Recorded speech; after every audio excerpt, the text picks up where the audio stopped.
A very good evening to all you beautiful subscribers out there, and welcome back to the channel on my second shift of the week. Glad to have you here, glad to have you riding along. Well, more or less. I can't drive and film at the same time. It's a big no-no. Totally against the law. We cannot do that kind of stuff. Maybe in America, not over here. So I hope you had a fantastic day today. I really do. My night last night was bit of a joke. I went down to Purfleet and then on to Allington. Got to Allington, no, there's no loads. Got this bit of paper though, it's an old one. They can't find the trailer, but can you take the paper back from me? Yeah, okay. Yeah.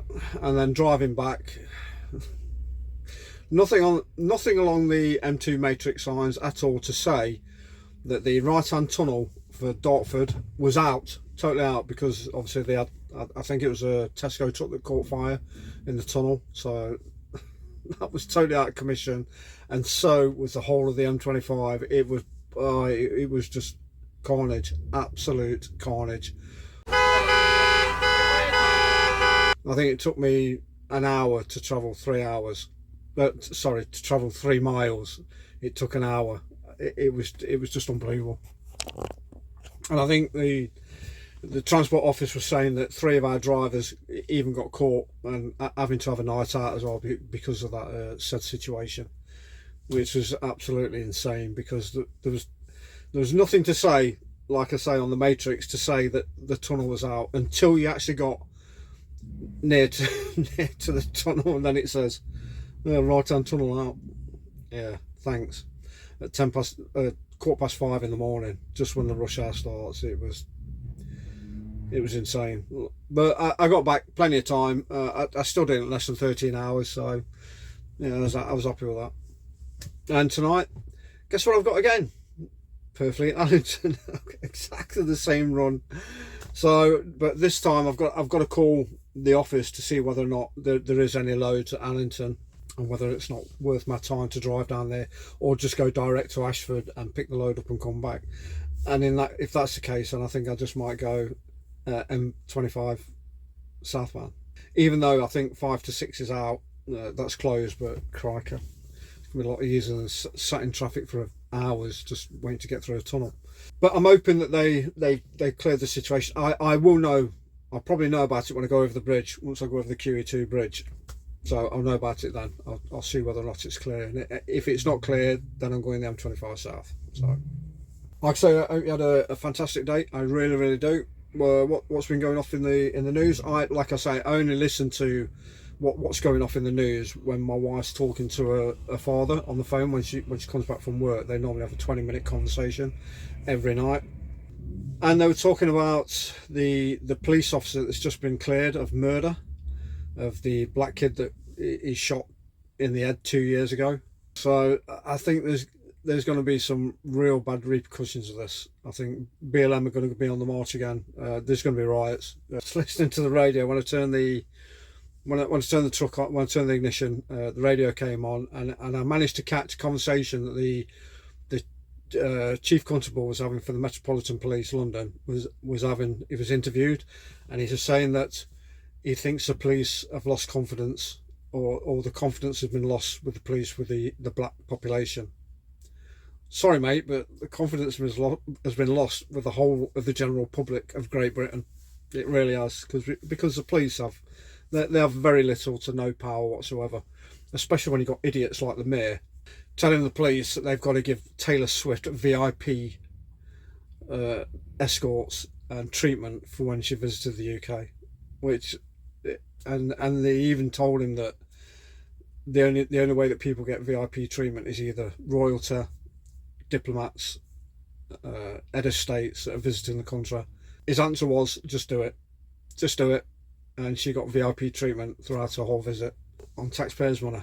Not bad, eh? And plus the whole of the cabinet got free tickets to her concert as well as the Prime Minister. So yeah, all paid for by the taxpayer as well. It is an absolute, this country is becoming an absolute joke, and at the moment it is heading down a very deep dark hole, and I don't think, to be honest, there's going to be any way of getting out of it. Well, not for the next 4 years anyway, because over the 100 days that Labour's been in power, They have been rated as the most hated party ever in political history, and that's only after 100 days.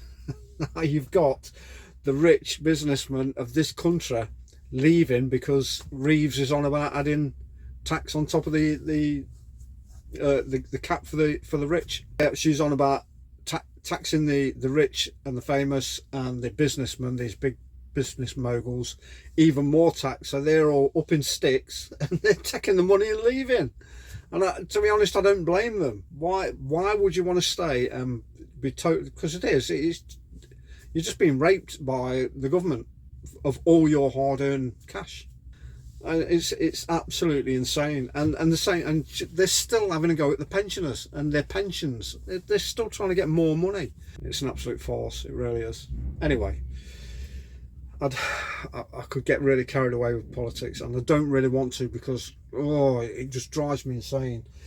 Especially with the government that's in power at the moment. They are really destroying this country, and it's not just the government that is bringing this country to its knees. It is low at the moment, but it's just getting lower and lower, and it's just not on the government. You've got your do-gooders, you've got your wokes, you've got all these other people that are spouting rubbish. They're just bringing the country down. This country will never ever be great again, ever, unless something's drastically done and something needs to be turned around. The only people that can do that are the people in power, and that's the government at the moment. And at the moment, I have very little faith in the Labour government as it is now. It's a shame. It really is a shame, and it just breaks my heart that these politicians think they can get away with this kind of stuff, and it's wrong. Everything about it is wrong, and nothing gets done. We shout, we moan, and nothing gets done. Anyhow, I had a new subscriber tell me that he has just had an assessment for DHL, and he's on I think it's the M&S contract, and just wanted a bit of advice. Yeah, I gave him a bit of advice, but there's a bit more on top of that as well. Be polite, be considerate. Don't give the company a bad name by driving like a complete dickhead. Drive well within the limits, well within the speed limits. Don't drive like an idiot.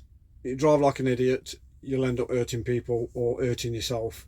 I've always considered myself as quite a considerate and polite driver, and that's the only advice I can give, really, is just stay polite, stay considerate, stay patient, and you will not go wrong. You just cannot go wrong. It's when you lose your head and you become aggressive, that's when things start going pear-shaped, and you start making mistakes, and you can potentially start hurting people, and you don't want to do that. You really don't. So yeah, other than that, get yourself a damn good bloody sat-nav, because that will save your job and a lot of money at the end of the day. We just had one of our guys up in Scotland, and he's been driving up there for years. He's a tramper. I think he had a 15.6 trailer and tried to get under a 15-foot bridge. Just doesn't work. So yeah, he handed in his notice, and he's now gone. It is probably the worst thing that you could ever do as a trucker, other than dropping the legs. And I've nearly done that before. But like I say, that I said that before. That was only due to time restraints, and I was rushing the clock, but I didn't drop the trailer on its knees. It was about 4 to 6 inches off the floor, so it caught on the back wheel. So I was quite lucky on that aspect, even though I still got suspended, but I retained my job, and I kept my nose clean for 2 years. So there is hope. There really is. Oh, and another thing as well, make sure that your bloody bridge classification height is in your cab as well, and it's correct. Even when you swap trailers, because we're swapping trailers all the time, we can go out on a trip and we can do 4, 5, maybe 6 trailer swaps. Make sure that bloody height indicator is correct, and you change it every time. And with the sat nav as well, make sure you do that. So drive safe, look after yourself. Please watch out for those lunatics, because they are everywhere. Like, subscribe, please leave me a comment. Drop me a comment of anything that I've covered tonight. I'd really appreciate it. And I'll see you for my 3rd shift tomorrow. Take care, guys.